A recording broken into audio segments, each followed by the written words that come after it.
Hey guys, thanks for tuning in to another video on ForgottenWeapons.com. I'm Ian McCullum, and I am here today at Morphy's with a Union switch and signal M1911A1.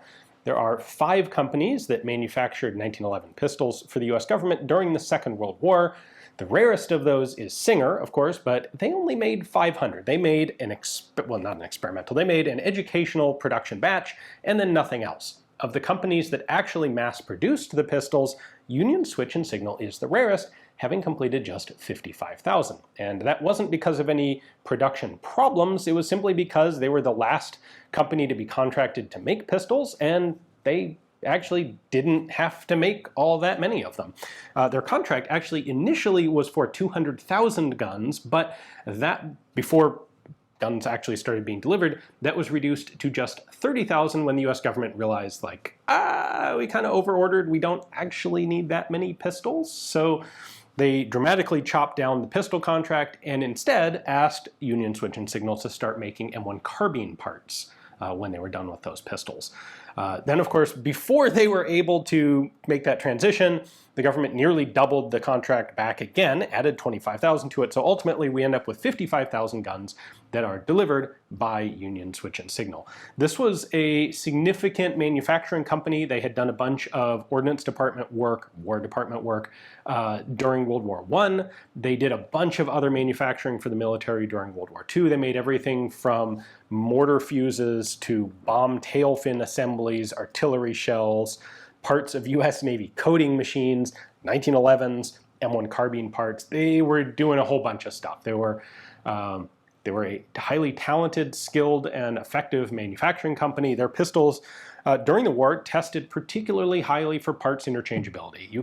You could take Union Switch and Signal parts and drop them into basically any other pistols, and the tolerances were perfectly done, and they would just fit and work anywhere else. So let's take a closer look at this. Let me show you some of the specific elements of Union Switch and Signal guns, and let's dive right in. This is mechanically identical to all of the other M1911A1s. The whole point of this is standardized, interchangeable mass industrial production. Starting on the left side of the frame, we have markings, as is typical for World War II 1911 production. Union Switch and Signal Co. US&S out of Swissvale, Pennsylvania. That's a suburb of Pittsburgh. And one unique thing that the company did was actually put their logo on the pistols as well. Nobody else did that. US&S. This company was actually a subsidiary of the Westinghouse Air Brake Company. You may recognize Westinghouse from their manufacture of small arms during World War I, like, for example, Mosin Nagants for the Russian military.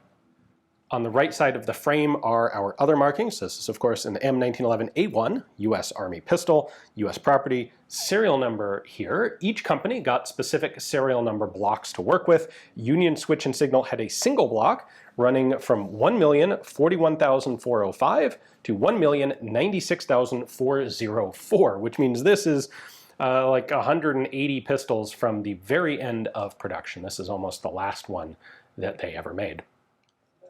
We do have a couple other marks on the left side of the frame. So we have a P proof mark. You'll see that on most 1911s.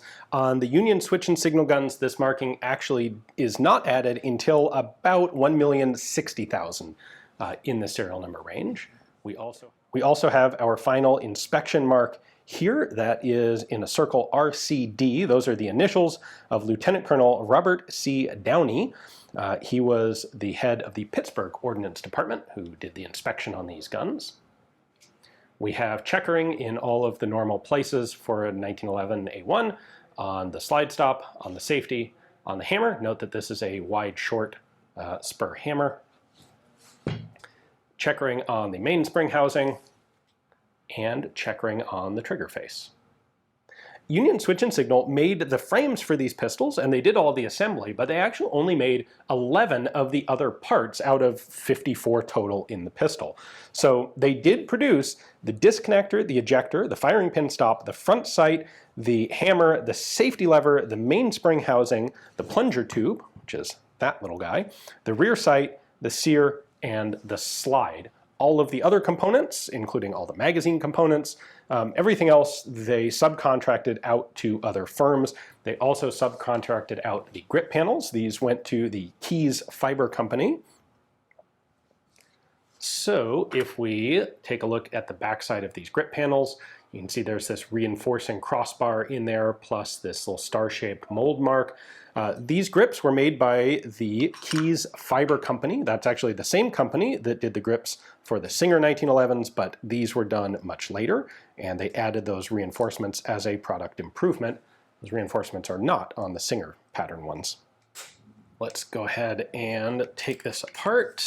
I'll pull out the mainspring, then we'll bring the slide back. Pop out the slide stop. The barrels for Union Switch and Signal were subcontracted to high standard, so you'll see a little HS stamp right there on the right side of the barrel lug. And then we also have that P proof mark on the left side. These guns are given a dulite finish. That's actually the same as the Singers, but instead of being polished before being blued, these were sandblasted. That gives them a much duller final effect of the bluing. In addition to making their own complete guns, US Switch and Signal did also make spare slides as spare parts, and those will be marked M1911A1 US Army on them. That's where those come from. They were originally made as replacement spares. After the pistols were completed, each one of these was subjected to 21 rounds of test firing, including accuracy firing, and one of the things that Union Switch and Signal took particular pride in is that they had a grand total of 0 guns rejected by the Army inspectors. So that doesn't mean they never produced a scrap part. It means their internal quality control was able to successfully catch all of those major issues and fix them before the guns went to their final inspections. That's a pretty cool achievement to have been able to make over the course of 55,000 guns of production. Union Switch and Signal pistols are completed and delivered to the US government between January and October of 1943. Delivery is split between 2 US arsenals, the Benicia Arsenal in California and the Raritan Arsenal in New Jersey, depending on whether the guns were being issued to the European theater or the Pacific theater.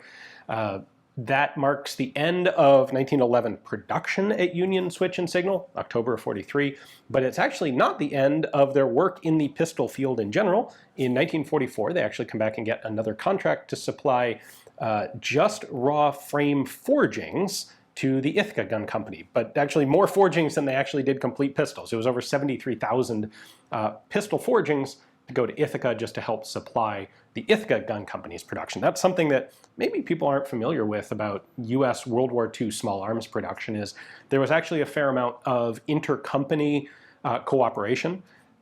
Companies would help supply each other with various parts if supply dwindled in one company or another to avoid bottlenecks and to allow everyone to make their quotas, their contract requirements on time. U.S. military ordnance production was coordinated by the ordnance departments. There were various geographical districts of ordnance production that were all administered by the U.S. government to make sure that everything continued to run smoothly. So that is the Union Switch and Signal, the rarest of the actually mass-produced World War II M1911A1s. Thanks to Morphe's for giving me an opportunity to film this one for you. Hopefully you enjoyed the video. Thanks for watching.